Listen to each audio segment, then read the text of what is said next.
ng mga nagbabagang balita. 12 anyos na binatilyo sa Libmanan, nalunod patay.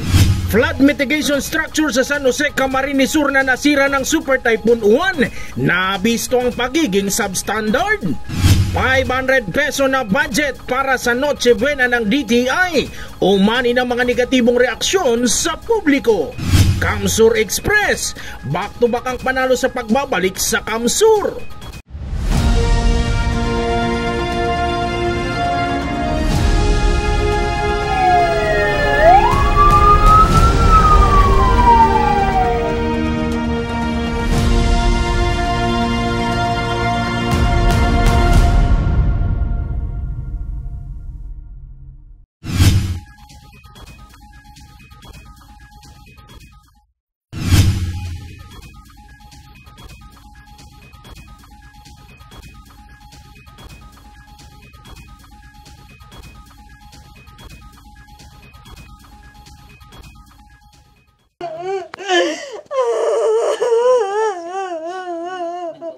Pinipilit mo.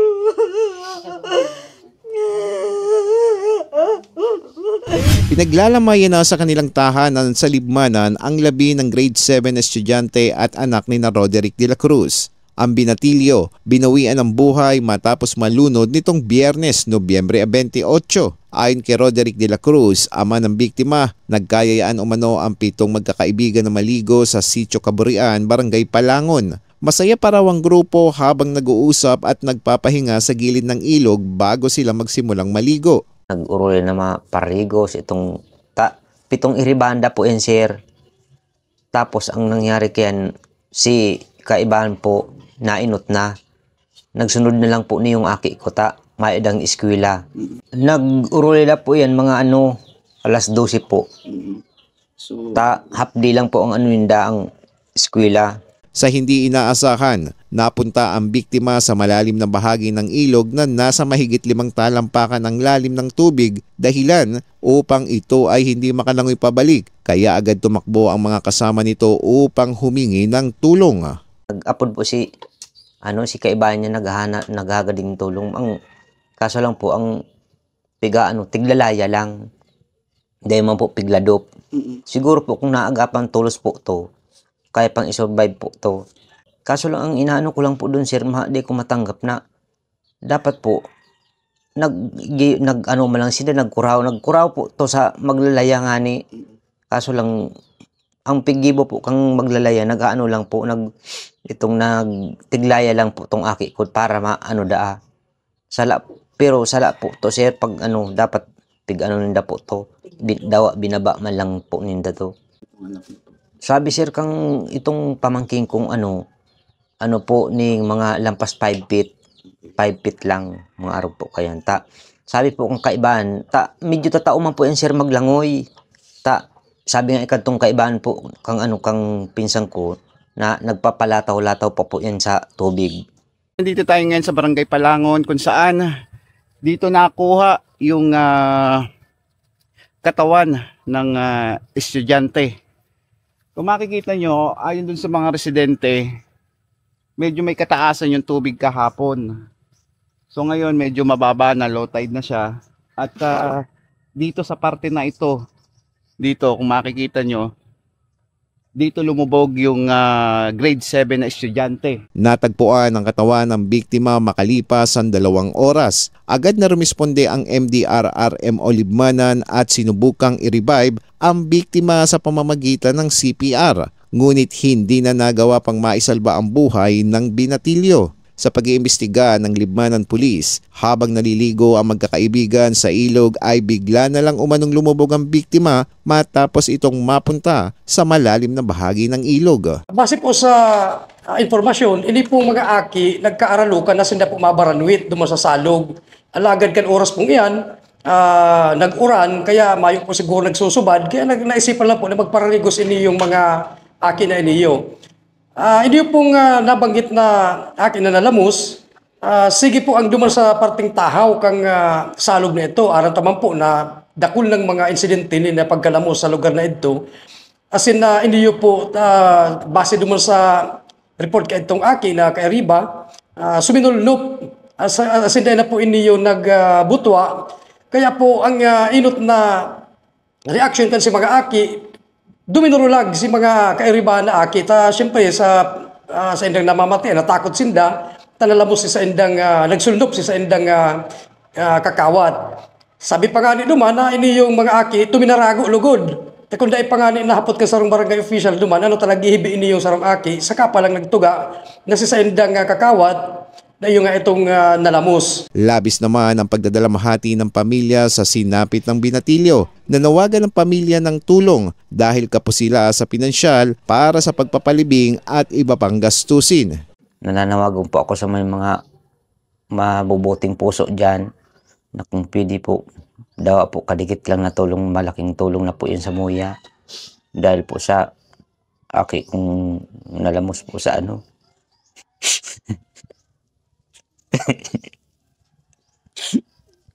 Dawa po kadikit man lang at walang mayong-mayo po kami, binapa po kami ligdiyo. Paalala namin sa mga bata na hindi alam ng mga magulang, siguro wag na silang magpumilit na magpunta ng ilog kasi hindi natin alam kung kung malalim yung ilog. Halip pagdiyo sa Libanan Municipal Police Station sa panginginot po ni Police Lieutenant Colonel Ace Christian Mendoza, sa liwat po kami nagpapatanid duman sa mga magurang, lalo na duman sa mga barangay na harani sa kasalugan kan Banwa ni Libanan, na sa tuya pong matumatuhon na sa tuya mga aki, ninhuli tayo ni Aram Tama na habo taman sindang paparariguson dyan, sa salog ta aram ta lalo ng mga panahon na iniyo talagang masulog asin na hararom ang sa tuyang kasalugan igdiyo dara kan mga padikit-dikit na pagbulos ng makusog na oran. Eli Balbin, CSN.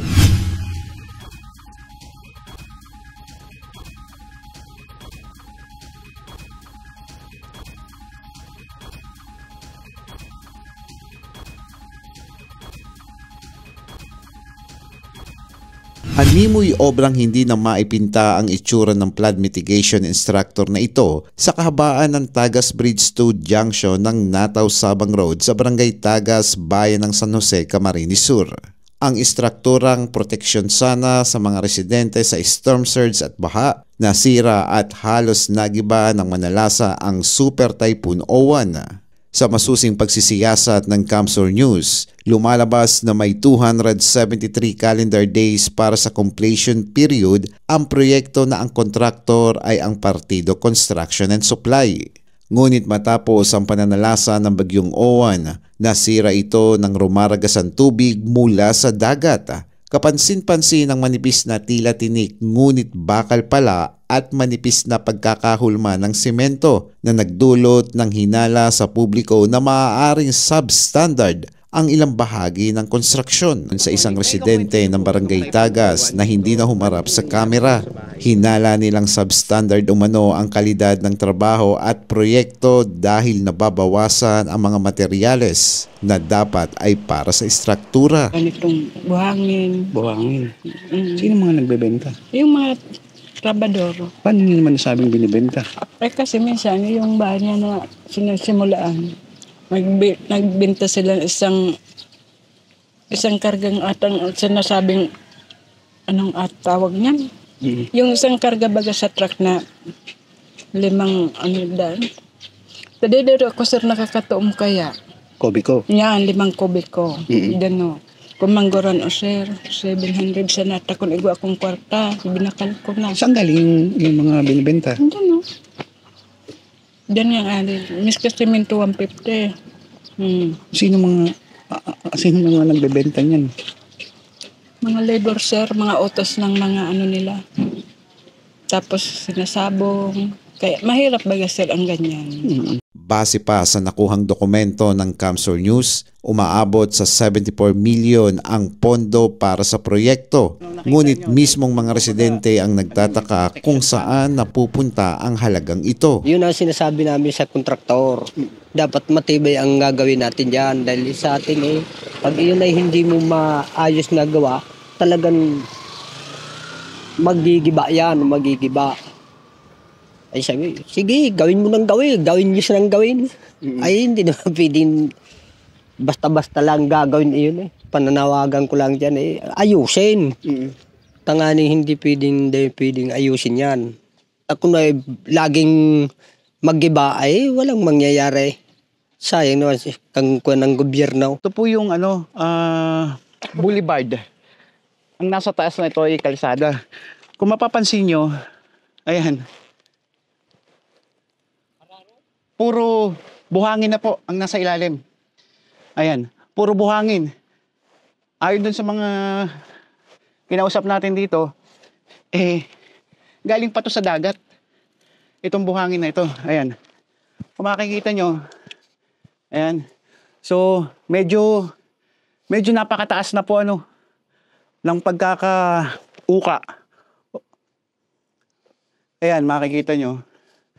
Magmula po doon, halos wala itong lakas na inilagay dito sa ilalim na ito. Bagamat, yung mga bakal, kitang-kita na. Ayan. Kung makikita nyo yung mga bakal, ayan, kita na.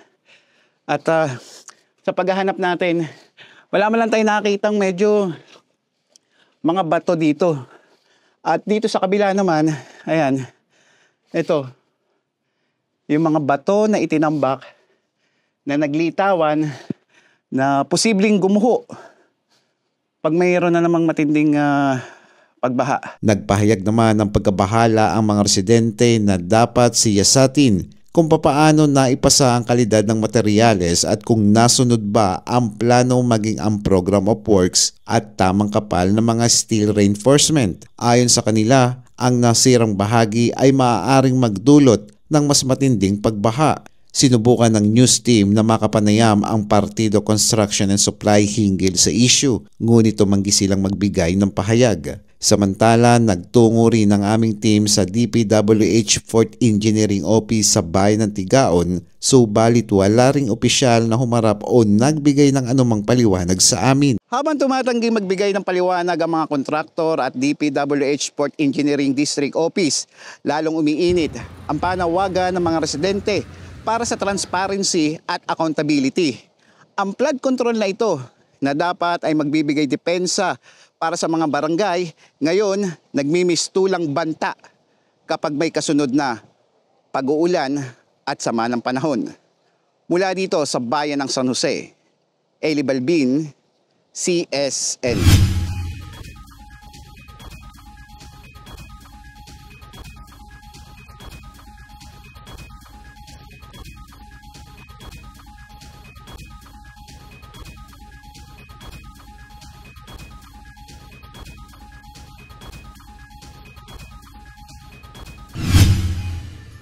Sa pag-usbong ng mas agresibong digital transformation sa bansa, isang makasaysayang hakbang ang ilulunsad sa Camarines Sur. Ang probinsyang partikular ang bayan ng Balatan ay napili ng Department of Information and Communications Technology o DICT bilang pilot area ng isang proyektong inaasahang magtutulay sa mga Pilipino tungo sa mas makabago, mas mabilis at mas inklusibong digital future. Sa ilalim ng programa, pagkakalooban ng DICT ng laptop ang mga estudyante.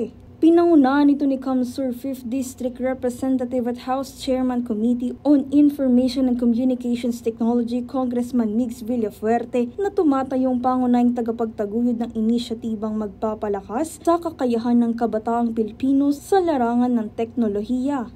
Ayon sa kongresista, sisimula ng implementasyon sa Coget National High School kung saan ipamamahagi ang mga laptop na gagamitin sa bagong digital ecosystem. Pagkatapos nito, unti-unting palalawakin ang rollout sa iba pang high school sa Camarines Sur bilang paghahanda sa mas malawak na implementasyon sa buong bansa. Yan po yung gusto ni Pangulo na we are entering a new era, digital era ika nga ni. Kaya dapat wherever you are in the Philippines or in Camarines Sur, dapat you are equipped, tataoy ka. So start po sa Coget National High School, we will be giving out laptops. Pag maganda at effective, i-roll out po yan sa iba't ibang high school sa Camarines Sur. Sa pagpili ng Balatan bilang unang pagsasakatuparan ng makabagong sistema, nagbubukas ang Camarines Sur ng pintuan para sa isang henerasyong mas handa, mas konektado at mas empowered. Darlene Lastrulio, CSN.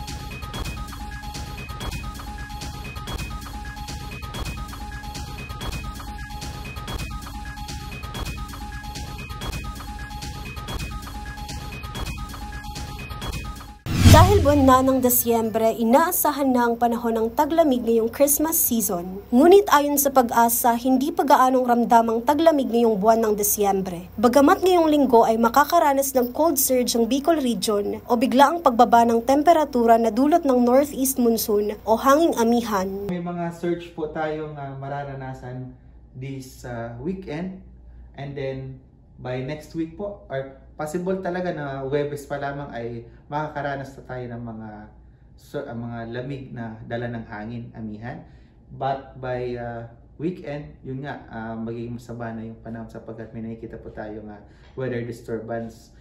Karaniwang nararamdaman ng panahon ng taglamig kapag simula pa lamang ng Desyembre. Ngunit dahil sa pagbabago ng klima ngayon, madalas na itong maramdaman kapag Enero hanggang Pebrero. Ngayon po ay nakikita po natin during this La Nina times or looming La Nina ay mas malakas or dominant yung galing sa silangan na hangin or easterlies.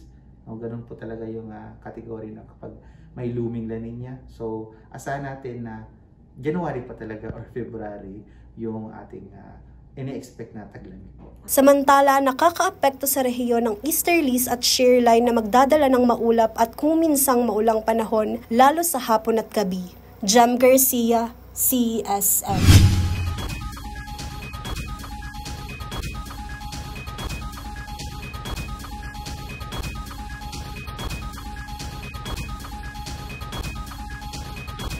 Ay nako! Wala. Ayoko dyan. Kulang yan.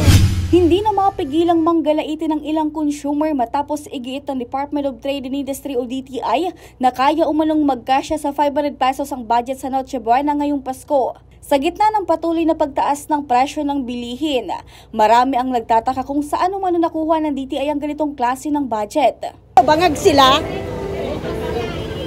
Huwag naman ganon, hindi ganon ang tao, hindi porket mahirap yung tao, basta na lang nila bigyan ng 500 pesos na sasabihin, 500 pesos tama na. Kaya nga pagsasalo-saluan, kahit kami tatatlo lang, 2 anak ko, tapos ako, sa 2 kong anak, kulang yung 500 pesos na yun. Kahit kami naghihirap, hindi naman ganyan yung Noche Buena namin. Reunion kayo, tapos siyempre gusto mo naman magpabongga-bongga. Kulang yung 500, sahog lang yun. Masasabi ko, hindi yan sapat. Hindi yan sapat.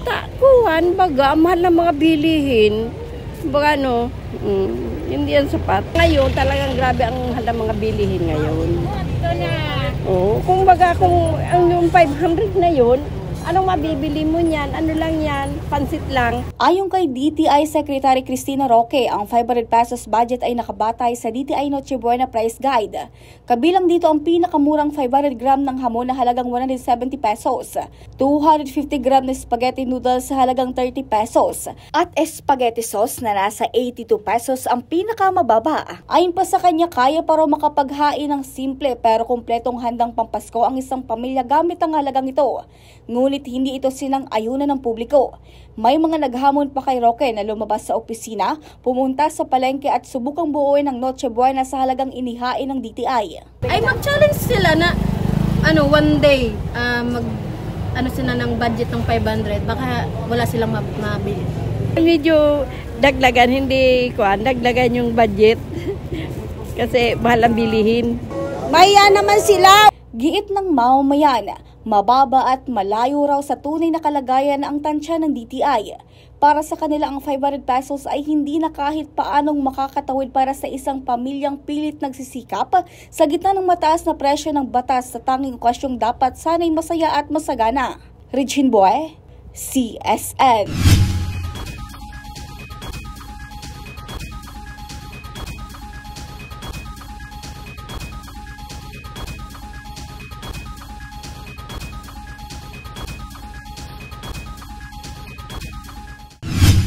Matapos ang 5 araw na wasar training ng mga volunteer at MDR-RMO responder sa bayan ng Magarao, 3 araw namang basic life support at ambulance technical training ang isinasagawa sa bayan na nilahukan ng kanilang mga first responder. Ito naman po isa capacity training on the medical side naman po of the munisipyo. Kasi po kailangan po natin i-train ang ating mga responder and may iba po tayo doon na from barangay as well. Yes. So sila po kailangan po natin turuan, lalo na po pagdating sa barangay, kasi minsan, pag sabay-sabay po yung mga response namin sa emergency. Minsan wala na kaming mahugot na tao and transport as well.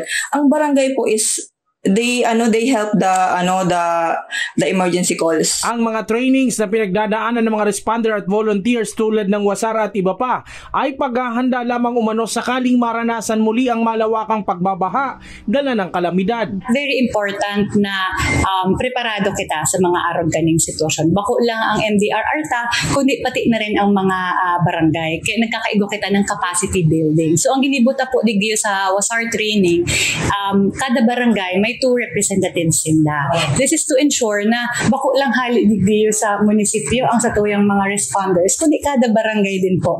Igwa na din sila. It's very positive naman po, lalo na po ang pag-ano ng barangay sa aming training. So every training namin po na involved sila, they proactively join naman. Ito po mga enhancement training lang naman, and this sa capacity training as well, na gusto lang po namin na hindi lang sa munisipyo yung training namin, pati yung sa baba. Kasi if ever po na hindi na namin kaya ng manpower namin, may mahuhugot po kami sa kanila. Ayon kay Mayor Attorney M.M. Sinyar, nakaprograma na rin ang emergency equipment enhancement ng LGU. Ligo din kita sa program sige sa LGU Magaraw to provide proper equipment sa SENDA. Dahil although capacitated na sila personally, iba magiraray na may mga equipments kita na magagamit para sa SENDA. So kung si Wasar training kaya ninda, part of it, of course, nagkaigwa ng basic life support, si basic swimming and life-saving techniques. Kaibahan din dyan si proper handling sa mga equipments. Si paggamit ng rescue boats. So aside from sa limited ang pondo tadigdiyo sa LGU Magaraw, naghahaga din kita ng supports from other national government agencies na pwede makatabang sa Satuya. But we are very much committed na dapat maging fully equipped ang Satuyang MDRR. Jan Amador, CSN.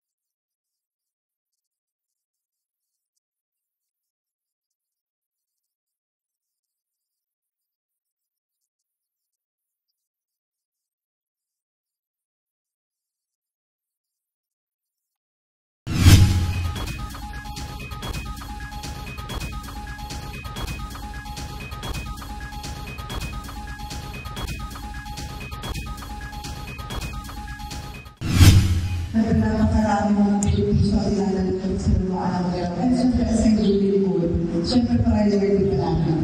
Ano po kaya pang may pagkakaw? Ito matagal na po require sa last trip pa yata. Sa inisyatiba ni Camarines Sur 3rd District Board Member Vanessa Sinyar, LGU Magaraw, katuwang ang TESDA, isinasagawa simula ngayong araw December 1 ang 18 days TESDA NC2 driving course sa Magaraw. 25 na participants ang magkakaroon ng NC2 certificates sa kanilang pagtatapos. Ngayon po, may orientation para sa driving NC2 qualification at yung mga beneficiaryo po natin itong mga constituents nyo po sa Magaraw. Ang driving po na qualification, mag-aaral sila for 18 days ng driving actual driving na manual na sasakyan po. At hindi lang po yun doon for the driving skills only, pero pag-aaralan din po nila yung traffic rules and regulation, basic maintenance po ng sasakyan, pati po itong mga accidents na possible na mangyari or yung mga kinakaharap na mga araw-araw na motorista. Malaking bagay umano ito para sa mga nais matuto at makadagdag sa skill nila na pagmamaneho ng sasakyan. Para sir, kung mag-asara sir, mga nag-igda ko sir para makanood sir mag-drive, tapos si sir manonood ang way sir, pwede kong magamit sa pag kang sa trabaho kung kayo po aning driver, at least sir na-open ko na si sir ako tataon na po ako mag-drive, pwede na ako mag-drive ni ambulansya. Maray po sir para sa kuya tagay tubog hindi ka na sir duman, hindi ka na mabayad para hindi ka na sir manong yung bayad, at least na offer po ang TESDA rin sito. Halik po yan sa TESDA and sa pakikipag-coordinate po din ni Board Member Vanessa Senyar. So dako lang masasalamat dahil Magaraw ang napili na LGU para magkondisir ng NC2 driving. Igo po kita ng 25 participants at dako lang tabang ini sa SENDA. So sabi ko nga ni sana bako lang sana talagang kino-coordinate na padagos ang mga araw kaning trainings. Bako lang sa driving kundi sa asin malain-lain pang programs na naigwa kang TESDA. Ayon sa TESDA, iba-ibang trainings ang kanilang binubuksan kapartner ang mga LGUs at isa lamang ito sa hakbang para sa paghahanda sa future employment ng mga benepisyaryo ng programa. Ang TESDA po kaya may iba-ibang klaseng scholarship, and ito po Magaraw ang isa sa beneficiary ng STEP or yung scholarship program for employment po ng TESDA. So ang binibigay po ng TESDA is not only scholarship but rather para matuto sila ng skills, knowledge, and a possible attitude, dahil ang pinaka-aim naman po ng TESDA para sa pakikipag-coordinate sa mga LGU is yung sustainability ng ating mga tao. Magiging equipped po sila to either have their employment, magtrabaho sa mga industries, or actually for driving, pwede silang maging mga Grab drivers, mga ganun po, or maging driver ng mga mga ganun po. So yun po talaga ang pinaka-aim para magkaroon sila ng employment or self-sustainability. Sa huling 3 araw ng 18 araw, daragdagan din ng TESDA ng basic entrepreneurship training ang mga kalahok sa aktibidad. Jan Amador, CSN.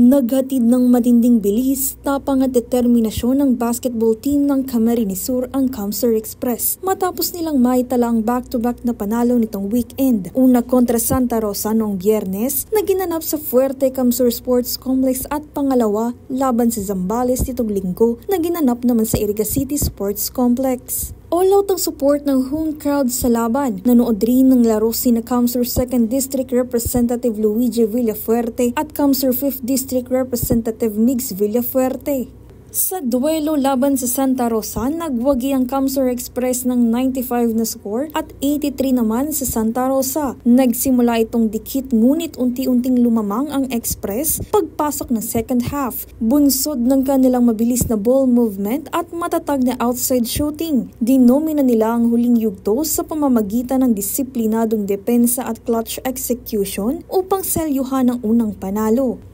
Double figures ang ilang Camsur Express players tulad ni Nabang Sablaon at Medwin Ariatay na may 17 points. 14 points mula kay Jerome Almario na nagtala naman ng 12 points with 14 rebounds si Edward Habonete at 11 points naman kay James Masinas. Pagdating ng Linggo, hindi nagpauli ang momentum ng Camsur Express. Sa kabila ng pagod mula sa nakarang laro, nagpakita pa rin sila ng agresibong opensa kontra Zambales na nagtapos sa score na 117-103.